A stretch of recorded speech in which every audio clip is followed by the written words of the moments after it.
Boa noite a todos. De vez em quando eu ouço as pessoas aqui na frente orarem, falando da graça de Cristo.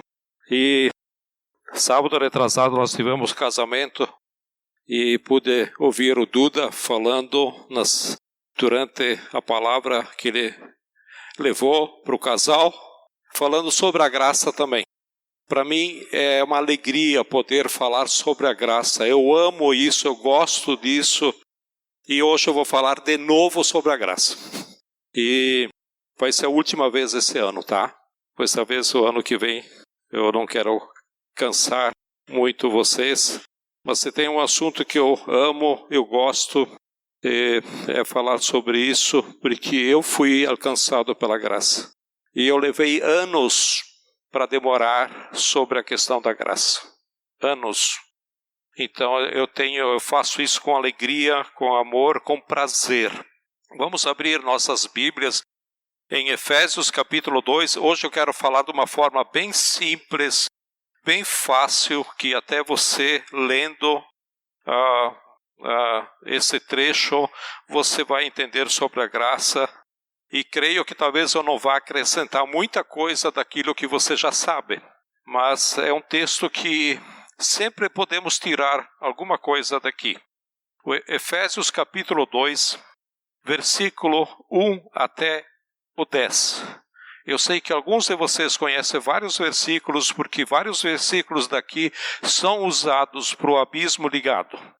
Começa assim: vocês estavam mortos em suas transgressões e pecados, nos quais costumavam viver, quando seguiam a presente ordem deste mundo e o príncipe do poder do ar, o espírito que agora está atuando nos que vivem na desobediência.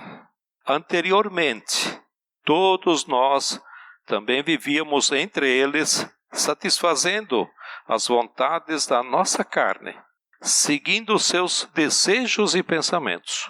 Como os outros, éramos por natureza merecedores da ira. Todavia, Deus, que é rico em misericórdia, pelo grande amor com que nos amou, deu-nos vida com Cristo, quando ainda estávamos mortos em transgressões. Pela graça, vocês são salvos.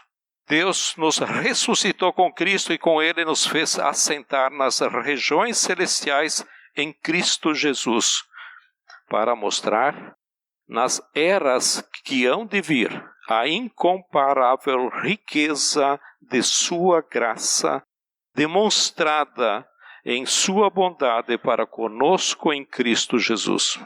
Pois vocês são salvos pela graça, por meio da fé. E isso não vem de vocês, é dom de Deus, não por obras, para que ninguém se glorie. Porque somos criação de Deus, realizada em Cristo Jesus, para fazermos boas obras, as quais Deus preparou antes para nós as praticarmos. O apóstolo Paulo nos mostra neste trecho que a graça, o princípio, o começo gracioso de Deus, ela é antes do mundo ser criado. Eu nunca teria pensado nisso. Algumas pessoas acham que a graça de Deus é receber aumento de salário, ou ter uma casa maior, trocar de emprego, trocar de carro, tá? Isso se chama graça comum, eu já falei sobre isso aqui. Tá? Assim como o sol ou a chuva, eles existem tanto para aqueles que crê, como aqueles que não crê, tanto para maus como para bons. Isso se chama graça comum. Mas o que Paulo está falando aqui, além dessas coisas, Paulo fala que a família Deus, não é Deus Pai, Deus Filho, Deus Espírito Santo. São três deuses quando eu falo isso. A família Deus, Pai, Filho, Espírito Santo, decidiram de ser graciosos para com a sua criação, que somos nós, a sua semelhança. Então, Quando que a graça de Deus se manifestou? Antes de Deus criar o mundo, antes de criar Adão e Eva. Eu não vou ter nenhum exemplo para mostrar antes de Adão e Eva, mas de Adão e Eva para cá eu posso dar algum exemplo, tá? Por incrível que pareça. Porque Deus triuno sabia que nós íamos precisar da sua maravilhosa graça. Por isso que eu arrisco dizer que a graça foi criada, foi projetada antes da criação do mundo. Porque Deus sabia que nós íamos precisar. E a graça, como já foi falado aqui, que todos nós sabemos, não só por mim, mas por outras pessoas, que é um favor que eu não mereço. Graça é um favor que eu não mereço, um favor imerecido. Mas graça não é só isso.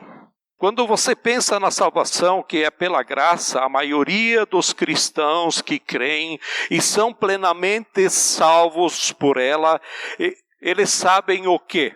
Sabem o versículo 8 decorado, né? Pela graça sois salvos por meio da fé, e isso não vem de vós, é dom quer dizer, é um presente de Deus. O perigo é que você pode não ter o pleno entendimento de tudo quanto, ou tudo aquilo que Paulo quer falar sobre a graça, e você se baseia só nesse versículo 8. A graça de Deus é muito mais ampla, a graciosidade de Deus é muito maior. Por exemplo, como é que Adão foi salvo? Não tinha igreja naquela época de Adão, tá? E não tinha mandamento nenhum. Adão foi salvo pela graça. Como é que Noé foi salvo? Também não tinha igreja na época de Noé. Não tinha grupo, não tinha célula, não tinha lei. Foi salvo pela graça. A lei não serve para salvar ninguém. Noé foi salvo pela graça. Como é que Abraão foi salvo? Pela graça. Como é que Moisés foi salvo? Pela graça. Mas na época de Moisés tinha lei. E realmente, Moisés foi quem recebeu parte da lei, principalmente os 10 mandamentos. Paulo fala aos Gálatas que os judeus precisavam da lei porque eles eram meninos no entendimento. Porque a lei não salva ninguém. Então eles precisavam da lei por causa disso. Por isso foi dado a eles o estatuto ou a lei, que vocês conhecem muito bem. Como não matar, não roubar, não dirás falso testemunho, e aí vai, né? Aquilo que vocês sabem. Por isso que no Novo Testamento a Bíblia diz que a lei veio por Moisés, mas a graça veio por Jesus. Então, os nossos antepassados, antes de Jesus, foram salvos pela graça. Ninguém foi salvo por obras da lei. Nenhum homem nesse mundo foi salvo por mandamento da lei. Porque a lei não é para salvar ninguém. E não é até hoje. E mais, nunca será.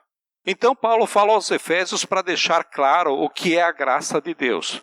Que as pessoas tenham o pleno entendimento o que é a graça de Deus na sua vida, na tua vida, para a gente ser agradecido e gracioso. Que realmente Deus é bom.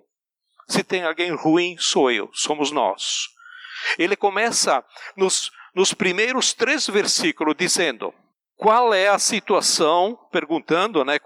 Dizendo aqui, esclarecendo, qual é a situação do homem sem a graça de Deus? E ele começa assim, ele vos deu vida estando vós como? Mortos. Aqui fala do nosso estado sem a graça, tá? Onde estamos numa situação de morte. E não é uma morte biológica, uma morte física, mas fala de uma morte espiritual. Paulo diz assim, para você entender o tamanho da graça, você precisa ler isso que eu vou escrever para vocês. Por isso que ele escreveu essa carta aos Efésios, né?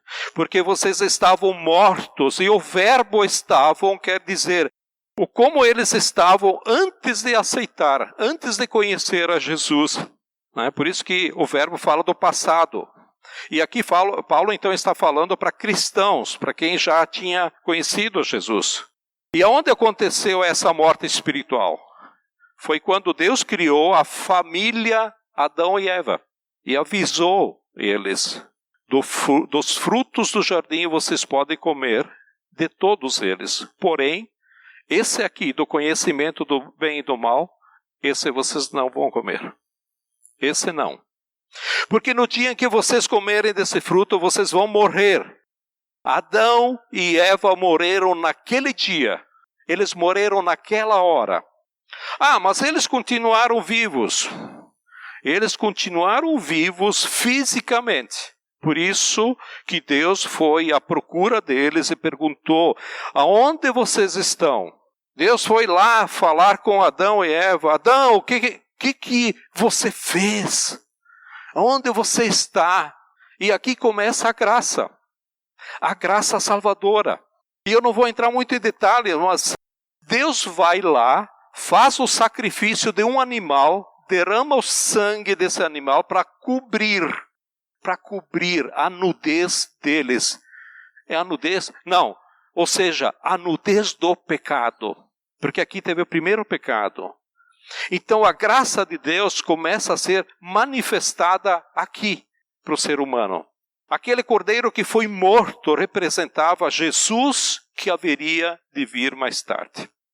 Por isso, para entender a graça, primeiro nós precisamos entender qual é o estado ou a situação que nós estávamos sem ela, mortos nos nossos delitos e pecados. Delitos quer dizer injustiças, crimes e assim por diante. Tá?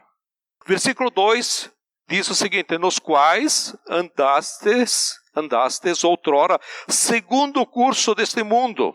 Em Romanos 6,23 diz: o salário do pecado é a morte. Qual é o preço do pecado de Adão? É a morte. Qual é a situação da humanidade sem a graça? Situação de morte, situação de sem vida. É a falta de entendimento do sentido de viver. Tem pessoas que pensam que existir é viver. Não encontraram o sentido do que é uma vida, porque ainda não encontraram a graça de Deus para saber o que é viver. Eles só têm o entendimento de existência. Tipo assim, eu existo, mas ainda falta o sentido da vida. E o sentido da vida só faz sentido mesmo quando a graça entra na nossa vida. Quando você for pensar na graça de Deus, você tem que pensar que eu estava morto por causa do pecado. E Paulo continua no versículo 2. Nós andávamos no curso deste mundo. O que é o curso deste mundo? É uma conduta diária de vida. O mundo tem oprimido as pessoas com uma conduta diária de vida. E as pessoas entendem isso como viver. Eu estou vivo, eu vivo. Por exemplo, a nossa rotina: trabalho, casa e dormir. Trabalho, casa, dormir. Final de semana, descansar ou me divertir. Não sei, talvez você é mais criativo, tenha outras ideias a mais, mas basicamente isso é que acontece com nós. E o curso diário de vida que a pessoa entra nessa roda giratória e ela pensa que está vivendo, né? Trabalho, casa, dormir, descanso, se divertir. Mas ela não passa de estar existindo, porque a graça de Deus não se manifestou na vida dessa pessoa ainda. Outro exemplo do curso do mundo é olhar a moda. Como que eu tenho que andar? Como me vestir? Como vou ter que falar? Como vou agir? Em que lugares eu vou ir? Eu tenho que ser, ter e fazer. Né? Eu tenho que ser aquilo lá que nós sabemos do abismo ligado, né? Ser isso, ser aquilo, ser, né? Eu preciso ter de certas coisas, ter para preencher meu vazio, ou eu preciso saber fazer certas, né? Isso é o que o inimigo tem feito no mundo usando a sociedade. Nós andamos nesse programa de ser, ter e fazer. E as pessoas têm colocado esse jugo, essa carga, esse peso sobre os ombros delas, pensando que estão vivendo, mas na verdade não passa de só existir. Porque a graça ainda não foi manifestada na vida dessas pessoas. Então, debaixo do curso desse mundo, andando sobre uma conduta de vida diária, o inimigo, usando a sociedade no mundo, quer oprimir as pessoas. E uma pessoa que não conhece a graça de Deus, oprimida pelo mundo, ela tem o desejo de se tornar um opressor. Como? Por exemplo, eu sou mandado, mas um dia eu quero mandar. Eu quero fazer pior do que fazem comigo. E o mundo vai andando nesses pensamentos, ou melhor, nesse curso, achando que estão vivendo. Paulo diz, vocês não estão vivendo, vocês estão andando no curso desse mundo. E aí muitos pensam que a igreja oprime a vida deles. Que a igreja é uma algema para que ele ou ela não possa fazer as coisas que ele quer, o que ela quer. Porque Jesus atrapalha a vida dessas pessoas, porque elas têm vontade de fazer tudo o que não presta. Aí Jesus vem e diz, não é desse jeito, não é desse jeito. E Paulo continua falando no versículo 2, vocês que estavam andando no curso desse mundo, do príncipe da potestade do ar. Quem é o príncipe da potestade do ar? É Lúcifer, né? Há pessoas que dizem, eu estou livre, eu não estou debaixo da religião, ninguém dá regras na minha vida, ninguém vai falar o que tenho que fazer ou o que eu não tenho que fazer na minha vida. Nós não estamos aqui para pôr regras na vida de ninguém, né? Nem eu, nem a liderança, mas nós estamos aqui para poder falar a palavra de Deus. E Paulo diz, estamos aqui para falar da graça de Deus, para libertar vocês desse mundo, para você ter o sentido verdadeiro da liberdade. Paulo diz que nós temos muitos senhores, muitos donos nesse mundo, enquanto vivemos na carne. O primeiro é o príncipe da potestade do ar, no versículo 2. O segundo é o espírito que atua nos filhos da desobediência. No versículo 3 diz, a carne que inclina para os nossos desejos. Ou seja, satisfazemos as vontades da carne seguindo os seus desejos e pensamentos. Paulo está dizendo, olha a situação de uma pessoa sem a graça de Deus.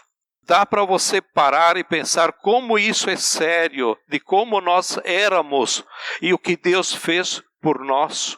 Paulo continua dizendo no final do versículo 13, como os outros éramos por natureza merecedores da ira, ou seja, nós éramos filhos da ira como os demais. O que quer dizer filho da ira? Filho da ira é uma pessoa que é contra Deus e Deus retira a sua proteção sobre essa pessoa que não é cristã e aí ela fica exposta ao inimigo, né? Aquilo que a gente diz que o inimigo deita e rola. Né? Ela não fica falando que não crê em Deus, mas que não quer saber de Deus. Ela não tem uma placa dizendo na frente assim ou nas costas, dizendo eu não creio de Deus, eu não quero saber de Deus, ou toda hora dizendo não, Deus não é comigo, coisa parecida. Não, ela não fica falando isso, mas ela vive longe de Deus. Olha o que diz em Marcos capítulo 10, versículo 18, no final do versículo 17, como não está aí, diz assim, bom mestre, que farei para herdar a vida eterna? E no versículo 18, Jesus diz, por que você me chama bom? Ninguém é bom a não ser um que é Deus. É interessante observar que esse jovem não chama Jesus de Jesus, né? Ele o chama de bom mestre. E quantas pessoas eu já ouvi falar que classificam Jesus, não na posição de Jesus, abaixo do que ele é. Olha o que diz em Romanos 3, 10, 12. Romanos 3, 10 até o 12. Como está escrito, não há nenhum justo, nenhum sequer. Não há ninguém que entenda, ninguém que busque a Deus. Versículo 12. Todos se desviaram, tornaram-se juntamente inúteis. Não há ninguém que faça o bem, não há nem um sequer. Então, nós temos que ser muito gratos a Deus por Ele ser gracioso com cada um de nós. Então, a graça de Deus faz parte da nossa vida, mas a sociedade, né, segue o curso desse mundo, porque os homens continuam sem conhecer a graça de Deus e se tornando dia a dia piores do que são. Não há ninguém bom. É isso que esses versículos dizem. Então a Bíblia diz que o nosso coração é enganoso e perverso. Quem o conhecerá? E quando a gente vai tentando pelas nossas forças ser bom, a gente não consegue. Por isso Deus é quem nos transforma. Isso se chama de graça. Se você pensa que graça é uma coisa inútil, sem sentido, você está bem enganado. E antes da palavra graça surgir, e Deus, Ele interveio. Olha o versículo 4, tá? Como que começa aí, ó? Todavia Deus, né? Versículo 4, todavia Deus, aqui Paulo mostra a intervenção de Deus na situação do ser humano, né? Então, todavia Deus, que é rico em misericórdia, pelo grande amor com que nos amou, deu-nos vida em Cristo, quando ainda estávamos mortos em transgressões. Pela graça vocês são salvos. Aqui, repito, né? Paulo fala que antes de pela graça sois salvos, mostra a intervenção que precisou ser feita por Deus. E no versículo 6, Deus nos ressuscitou com Cristo e com Ele nos fez assentar nos lugares celestiais em Cristo Jesus. Qual é a riqueza de Deus que Paulo fala aqui? Muitos acham que a riqueza de Deus é que Ele é o dono de todo o ouro e de toda a prata. Mas a riqueza aqui é a graça liberada, sendo Deus rico em misericórdia e do seu grande amor. Geralmente nós estamos dispostos em ajudar e fazer coisas por aquele que aparentemente é bom. Se é um cara ruim, nós temos as nossas restrições. Nós damos uma classificada, assim, damos uma julgada. Agora, quem não está disposto em ajudar aquele que é bom? Quando a Bíblia diz que Deus é rico em misericórdia e com seu amor que nos amou, Paulo vai dar uma explicação do que é isso em nossa vida. Romanos capítulo 5, versículos 7 e 8, ele diz: dificilmente haverá alguém que morra por um justo, embora pelo homem bom, talvez alguém tenha coragem de morrer. Vamos ajudar fulano, que é gente boa, é uma pessoa jóia, uma pessoa legal, então você ajuda ele. Agora, isso não é graça em ajudar dessa forma. Ajudar quem eu acho que merece, né? Olha o que é a graça de Deus no versículo 8. Mas Deus prova ou demonstra seu amor por nós.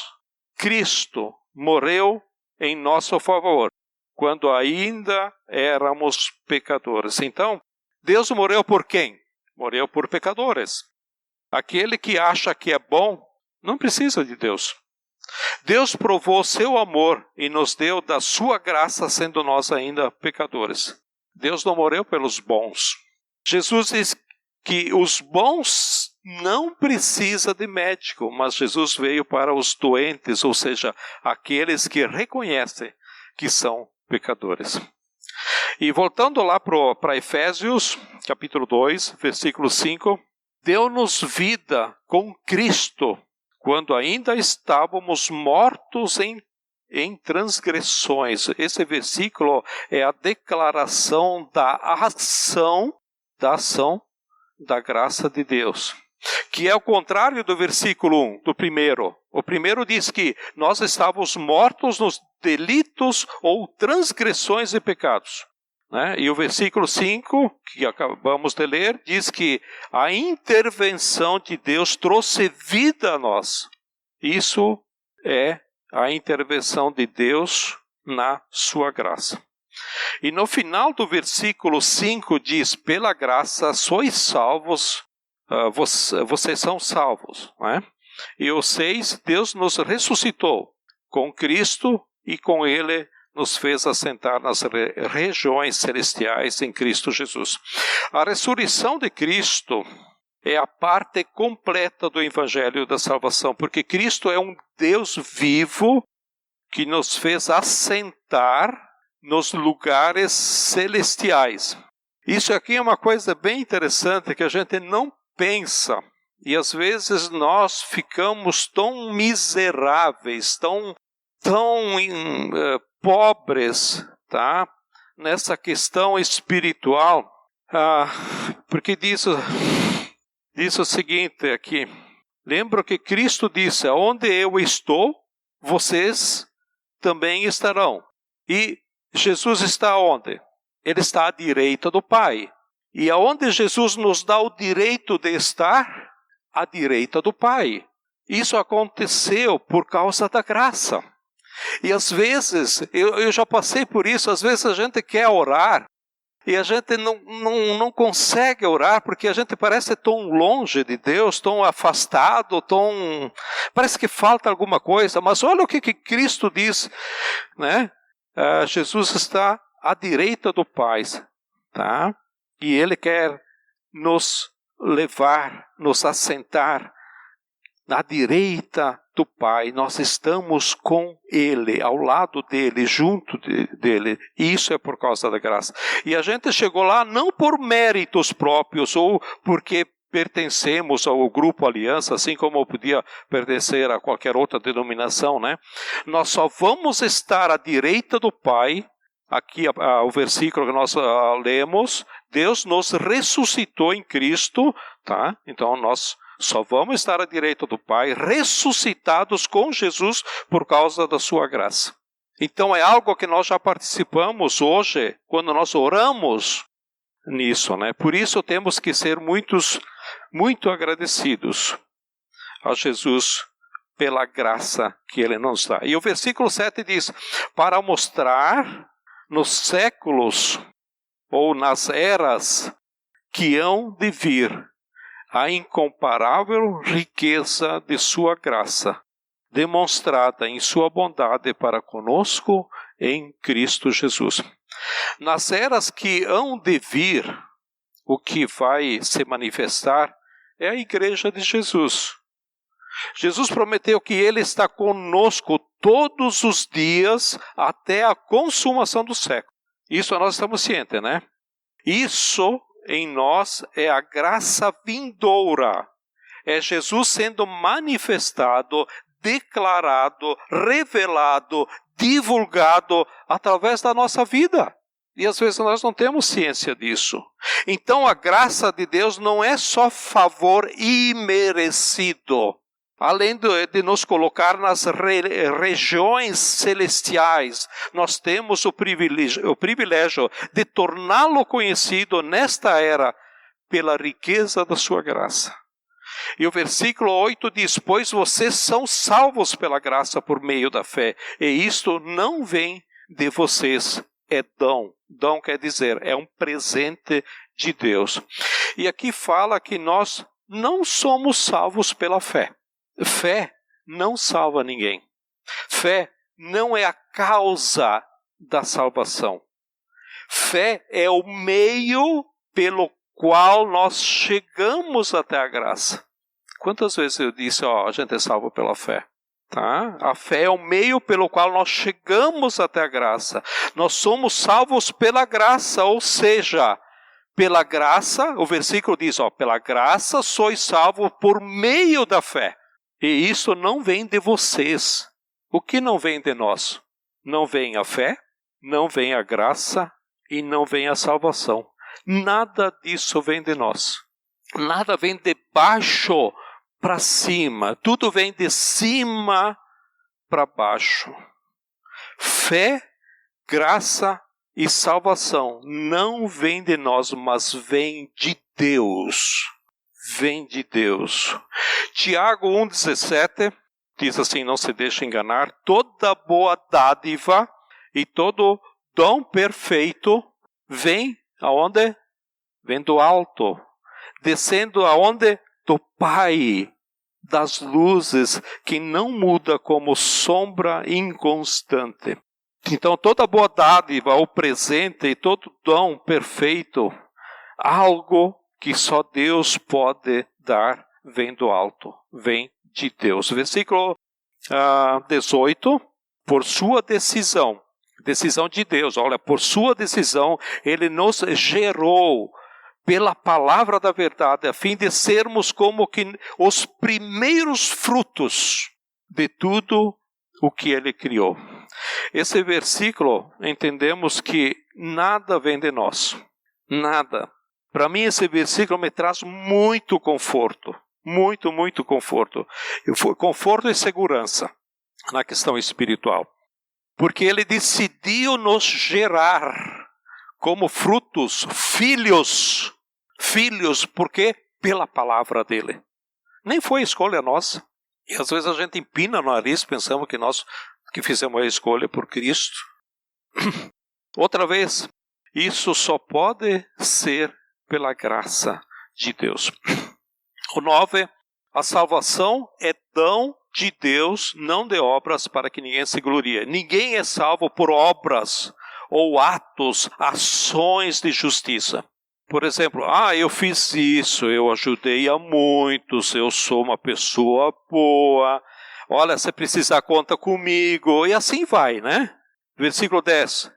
Porque somos criação de Deus realizada em Cristo Jesus para fazermos boas obras, as quais Deus preparou antes para nós as praticarmos. Até aquilo de bom que nós vamos fazer vem de Deus. As boas obras vêm pela graça de Deus. A graça de Deus não vem porque você é bom, porque você é maravilhoso, porque você é maravilhosa. Por isso você tem uma ajudinha de Deus porque você é bom. Não. Sabe que eu já conversei com católicos, e não católicos simplesinho, não, pessoas que mexiam com catecismo, e eles usam esse versículo 10, principalmente a metade em diante, né? Porque somos criação de Deus, realizadas em Cristo Jesus, tá?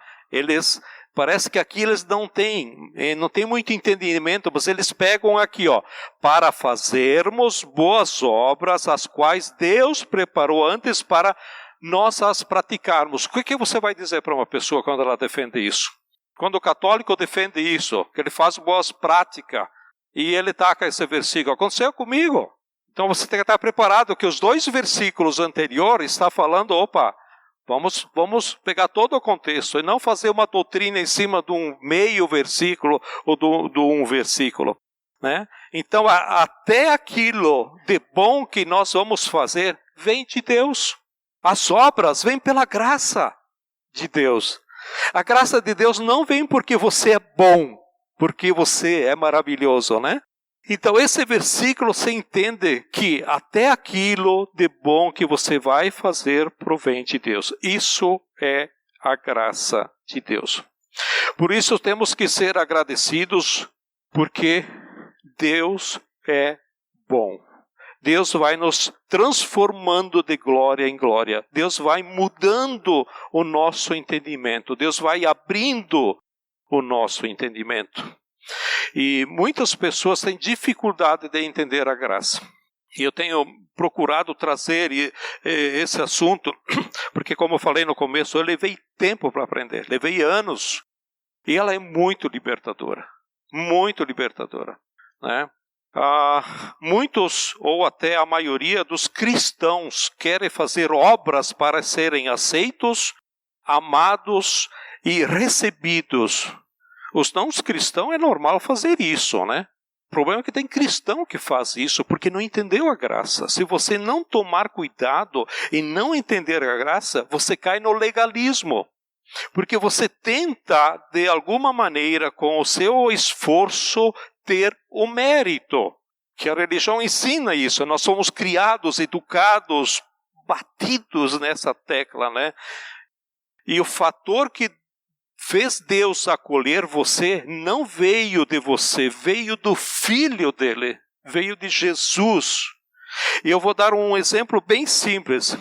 Se na semana passada você leu vários capítulos, todos os dias da semana você leu a Bíblia, ele não te amou, Jesus não te amou, Deus não te amou mais naquela semana e nem está te aceitando mais por isso. Mas nosso conceito é diferente. Tirei uma semana espiritual. Sabe por quê? Porque Deus sempre te amou e Ele continua te amando. Naquela semana que você deixa de ler a Bíblia, por omissão, por irresponsabilidade, por falta de tempo, essa é a nossa desculpa. A gente não usa responsabilidade, é muito pesado, né? A gente diz, não, é falta de tempo, por muita ocupação, né? Deus, então, não vai te amar menos naquela semana. Ele não está deixando de te aceitar aquela semana, porque você não leu a Bíblia. Sabe por quê? Porque Deus sempre te amou e Deus continua te amando. Sempre. Essa é a graça. Não é o que você faz para Deus, mas sim o que Deus fez por você. Ou seja, é baseado no que Jesus fez por você. Você quer descobrir quando alguém sobe aqui e fala sobre a graça ou sobre a lei? É fácil. Eu levei anos para descobrir. Né? Não foi fácil. Como saber quando alguém está falando sobre isso? Né? Então, quando alguém fala o que Deus fez por você, isso é graça. Quando alguém fala que você tem que fazer para Deus, isso é lei. A alegria é muito fácil. Quando alguém fala que Deus fez por você, Deus fez, Deus amou, Deus perdoou, Deus te tornou, isso é graça. Quando alguém diz aqui, não, mas você tem que, eu já dei um estudo do tem que aqui, né? Tem que fazer, tem que não sei o que, tem que ter, tem. Cara, cai fora, ainda mais quando usa o Velho Testamento. E dá pena, porque às vezes as pessoas não entenderam ainda a graça, então batem no Velho Testamento. Cuide com os programas de televisão. Cuide porque, cara, é lei direto. Até tem alguns estudos de algumas pessoas, muito pouco, mas até dentro das alianças. Então eu tenho uma preocupação muito, muito especial, me preocupo por isso, né? Porque eu levei tempo e eu me tornei tão livre. Sinceramente, antes de entender a graça, eu não conseguia me aproximar de Deus, porque eu não me conseguia sentir perfeito. Eu sempre estava falhando, eu estava errando, eu estava me sentindo sujo em alguma coisa. Tinha alguma coisa que cortava a minha comunhão com Deus. Depois que eu entendi a graça, cara, disse, mas que coisa leve, solta, fácil. Não me dá liberdade de ser relaxado, de pecar, de fazer o que... Não é isso, eu não estou dizendo isso. Mas isso é muito interessante. Então, como saber quando alguém está falando da graça, né? Então, é sempre quando alguém fala o que Deus fez por você. Quando alguém fala que você tem que fazer para Deus, cuidado, pula fora. Pula fora. Se a televisão desliga, se alguém de um grupo cai fora, porque isso é lei. Isso não é graça. E olha o que tem por aí falando de lei, vocês não fazem ideia. Né? Principalmente quando pegam o Velho Testamento, que é muita coisa que é para judeu, não é para nós. Até o Novo Testamento, tu pega Mateus 23, 24, que fala sobre a volta de Cristo, né? que tem que fugir para os montes, que não se aconteça a vinda de Cristo no sábado. Isso é para judeu, não é para nós. E tem gente que aplica para a igreja toda. Então preciso entender a disposição voluntária que Deus teve em te amar, em te aceitar, em te perdoar, te acolher graciosamente. Eu preciso entender isso. E essa é a minha preocupação de falar sobre a graça, para termos essa liberdade. Se você pensar que Deus tem que te punir toda vez que você comete um pecado, ou Ele tem que te abençoar toda vez que você obedece à palavra de Deus, você está destruindo, você está desfazendo, você está anulando a graça de Deus. Porque vai haver mérito por uma coisa. Mérito é merecimento por uma coisa e demérito para outra coisa. Então a tua obediência não te concedeu amor, perdão, nem aceitação. Foi graça. Foi graça. Porque a Bíblia diz, mas Deus sendo rico em sua misericórdia e com grande amor que nos amou, por isso pela graça sois salvos. Nós temos que reconhecer sim que nós precisamos de Cristo, que nós somos pecadores. Quando pisamos na bola temos que confessar, né? Agora, tem que fazer, tem que ser, tem que ter. Opa, vamos olhar para quem é. Se é para nós ou se é para o povo judeu. É graça, então vivemos na graça. Se é lei, então vamos submeter a lei. Então vamos viver toda a lei. 600 e poucos mandamentos os judeus têm. Nós entendemos que o pouco de bom que nós vamos fazer nessa vida, ela provém de Deus, por causa da sua graça. Isso é a maravilhosa graça. Eu amo muito falar sobre isso. Eu não sei se fica claro para vocês, se tem alguma coisa que não ficou claro, se tem alguma coisa que desafia você, que traz até um pouco de choque, tá? Choca às vezes. Querem falar alguma coisa? Eu estou disposto aí. Vamos orar? Querido Deus, nós queremos te dar graças a Ti pelo dia de hoje. Quero te agradecer, ó Pai, pela Tua bondade e misericórdia. Quero te agradecer porque o Senhor cuida de nós, cada um de nós. Jesus, muito obrigado. Senhor, nos traga consciência. Nos traga consciente, liberdade de entrar na Tua presença, no Santo dos Santos, porque Jesus fez isso. O Senhor abriu isso, ó Pai. Abriu esse caminho. E que possamos fazer isso, ó Pai. E que a gente não se sente sujo pelos pecados, pelo relaxamento por certas coisas que às vezes nos afasta de Ti, nos afasta da oração e da Tua presença. Senhor, nos encoraja, esteja conosco, Pai, porque é promessa Tua, que Tu estás conosco todos os dias, até quando o Senhor vem nos buscar. Obrigado. O Senhor nos abençoa a cada um nesta semana, em nome de Jesus. Amém?